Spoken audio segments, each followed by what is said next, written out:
देख रहे हैं पब्लिक समाचार, पब्लिक के हक में। मोबाइल पीछे लो, रखो नहीं यार। घर को अंडरग्राउंड का काम करते करते बाजू में जो घर को क्षति पहुंची है, मैंने खुद इसका आज दौरा किया। मैंने देखा कि लगभग 4-5 इंच दीवार एक बार एक बाजू में झुकी है। बड़ा नुकसान वहाँ हुआ है। अच्छा है कि वहाँ कोई जीवित हानि नहीं हुई। मैंने आज दौरा कर लिया और देख लिया है कि भाई ये किस वजह से हुआ है। मैं आज ही शाम तक हमारे सिटी इंजीनियर और प्रभाग अधिकारी से रिपोर्ट ले लूँगा कि किस माध्यम से ये हुआ है, और जिसके माध्यम से भी ये होगा तो उसके ऊपर पहले तो कार्रवाई होगी।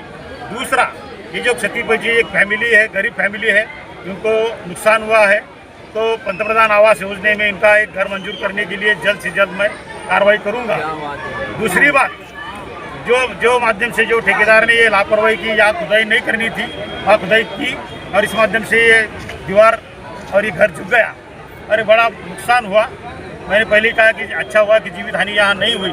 तो ठेकेदार के माध्यम से इस फैमिली को ज़्यादा से ज़्यादा कैसी मदद हो जाए, और वो भी जल्द से जल्द 2 दिन में यहाँ उनको मदद कैसी पहुँचेंगी, इसलिए ठेकेदार को कहा जाएगा। अगर ये ठेकेदार करता नहीं तो कॉर्पोरेशन तो मदद करेगी, लेकिन ठेकेदार पर गुना दाखिल करेंगे। सर, ये ठेकेदार की लापरवाही मानते हैं सर आप? सर एक मिनट सर, ठेकेदार की लापरवाही मानते हैं आप इसको? अभी मैं रिपोर्ट लूँगा प्रभाग अधिकारी और सिटी इंजीनियर से। लेकिन जो हमने राइटिंग में दिया था कि छोटी गलियों में काम करना नहीं है, अगर नहीं करना है तो उन्होंने नहीं करना था। सिर्फ इतना कहा गया था कि जहाँ जहाँ गवर्नमेंट की ग्रांट है वही रास्ते करो, क्योंकि बारिश में तकलीफ हो जाती है। तो तब तक जो रास्ते खुदाई करके आए हैं उनको मरम्मत की जाए, उनका सिर्फ पैचवर्क किया जाए, ऐसे ही कहा गया था। लेकिन लगता है कि इस आदेश का उल्लंघन हुआ है, इसलिए हम लापरवाही कह रहे हैं। तो देखेंगे जो भी रिपोर्ट आएगी वो हिसाब से ठेकेदार पर। यहाँ के लोगों का ऐसा बताना है कि ये दबाव में काम हुआ, बोले कोई बड़े, इसकी मुझे मालूमात नहीं। सर पूरे शहर के अंदर गड्ढे ज़्यादा है, इन्होंने करके रखे हैं, कहीं पेचवर्क नहीं हो रहा है, हालात पूरे शहर के ख़राब है, कहीं एक्सीडेंट हो रहा है, कहीं कुछ हो रहा है। बारिश के अय्याम है, लोगों को चलने के लिए रास्ता नहीं है, स्कूल के बच्चों को जाने के लिए रास्ता नहीं है, तो ठेकेदार के लिए आप इसके लिए कुछ एक्शन लेंगे? तो इसीलिए मैंने पहले कहा है कि हमने ठेकेदार को नोटिस दिया था कि अभी कोई नई खुदाई नहीं होगी, सिर्फ जो खुदाई के रास्ते पड़े उनको पैचवर्क किया जाए, प्रॉपर्टी कनेक्शन दिए जाए, ताकि बारिश में लोगों को तकलीफ ना हो। अगर इसका उल्लंघन होता है तो इस रिपोर्ट में प्रभाग अधिकारी से सिटी इंजीनियर से ले लूँगा, और इस आदेश का उल्लंघन हुआ है तो ठेकेदार पर कार्रवाई की जाएगी। सबसे अच्छी बात क्या है भैया, न्यूज़ वाले मालूम है क्या? 2 दिन के अंदर इसका फैसला हो जाएगा, 2 दिन के अंदर इसका डिसीजन निकलने लगे। सबसे अच्छी बात। कमिश्नर साहब आए यहाँ पर, आपसे बात की, यहाँ पर बहुत सारे मेंबर लोग भी थे, बैठे थे, क्या भरोसा दिलाया आपको इन्होंने? अस्सलाम वालेकुम।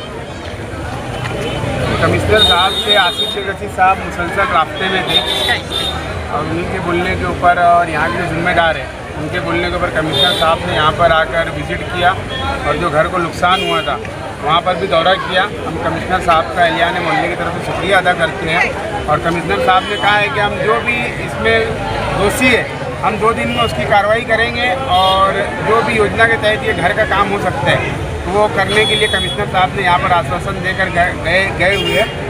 और जैसे कि उन्होंने कहा कि बारीक गलियों में रोड का काम, हमने जो अंडरग्राउंड ड्रेनेज का जो मसला था वो हमने नहीं कहा था, कोई ऐसा आदेश नहीं था, तो उसको मद्देनज़र रखते हुए जो भी ज़्यादा से ज़्यादा जो इनकी मदद हो सकेगी तो वो कॉरपोरेशन की तरफ से, और जिस तरीके से जो भी योजना आती है गवर्नमेंट की उसके जरिए वो करने को उन्होंने आज हमको यहाँ पर आश्वासन दिया है।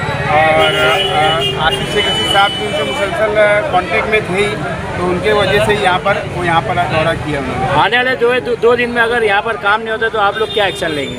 हम जो भी है यहाँ पर, अगर 2 दिन में यहाँ कार्रवाई नहीं हुई तो हम यहाँ पर एक मशवरा कर और हमारे जो भी सरपरस्त है उनसे बातचीत कर आगे, अगर इस पर कार्रवाई नहीं हुई जो भी कमिश्नर साहब ने आश्वासन दिए उसके ऊपर हम फिर आगे लाए अमल तैयार कर इससे बड़ा आंदोलन करना पड़े तो हम वो भी करेंगे। लेकिन ये हमारा एक आखिरी में यही बोलना है कि जिसका भी घर का नुकसान हुआ है उसको पूरी मदद गवर्नमेंट तरफ से, कॉर्पोरेशन तरफ से जो भी बनती है वो करना चाहिए, क्योंकि एक गरीब का मकान है, जो एक माँ है वो बेचारी बेवा है, उसकी वहाँ पर ज़्यादातर 2 से 3 बेटियाँ ही हैं उनके घर में ज़्यादा कोई कमाने खाने वाला है नहीं। बस हमारी यही एक गुजारिश है प्रशासन से कि इनकी जितनी जल्दी हो सके ज़्यादा से ज़्यादा तरीके से मदद किया जाए। क्या बताएंगे आप इस मामले में, आपका घर था वो? इसके अंदर रफीक से हेल्प हो रही और महल्ले के बड़े रहेंगे काम आसान होगा। ए भैया फिर से बोल स्टार्ट। बोल चारों कारपोरेटर जो है अमीन मेंबर रफीक पहलवान, एहसान लिया और ये बाबू चच्चा, हकीम चच्चा, ये महल्ले के जितने भी जिम्मेदार हैं ये हमारे बहुत आधी रात को हमारे साथ तक के थे। प्लस में हकीम चच्चा ने हमको घर भी दिया आधी रात को का पूरा सामान डाल दो तुम। और भी जिम्मेदार है मस्जिद के हाफिज साहब है, उन्होंने भी बहुत हेल्प किया, समझाया। आज कमिश्नर आपने दौरा किया, क्या लगता है आपको काम होगा आपका? हाँ इंशाल्लाह हो जाएगा काम, तो जो हिसाब से उन्होंने बोला। क्या आश्वासन दिया आपको उन्होंने, क्या कहा उन्होंने यहाँ पर आकर? उन्होंने कहा 2 दिन में तुमको ये जो पेनल्टी लगा ले उसका पैसा मिलेगा, जिसने तो ठेकेदार ने काम बढ़ाया है उससे पैसा दिलाएंगे 2 दिन। क्या उम्मीद लगती है आपको यहाँ पर उनके दौरे से? ठीक है।